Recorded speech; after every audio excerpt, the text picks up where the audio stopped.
Après les excès, l'abstinence, le mois sans alcool, plus connu sous le nom de Dry January, a débuté depuis maintenant une semaine.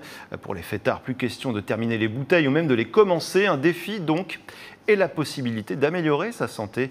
Voyez ce reportage à Tours de Faustine Luneau. Ne pas boire d'alcool pendant 31 jours d'affilée, c'est le défi que s'est lancé Florian avec l'un de ses amis. Lui qui aime faire la fête a l'habitude de boire quelques verres lors de ses sorties 2 à 3 fois par semaine. Alors même si son entourage n'y croit pas trop, il va tenter le Dry January pour la première fois. Je pense pas que ce soit dur.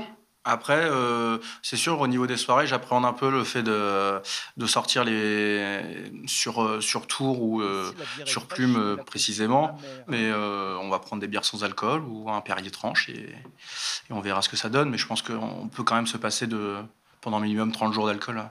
C'est pas un truc de dingue non plus. L'idée étant de réduire sa consommation d'alcool sur le long terme. Après, pourquoi pas ne plus boire en semaine ou avoir un petit excès une fois par mois, une fois tous les 2 mois. Frédéric, quant à elle, participe au Dry January pour la 3e année.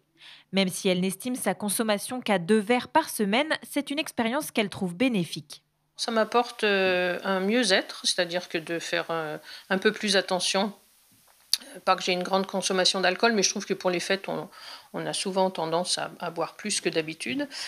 Donc d'être plus en forme et puis se lancer un défi, parce qu'on peut dire oui, c'est facile de ne pas boire d'alcool, mais en fin de compte, même si on n'en boit pas souvent, c'est pas évident de ne pas en boire pendant 31 jours.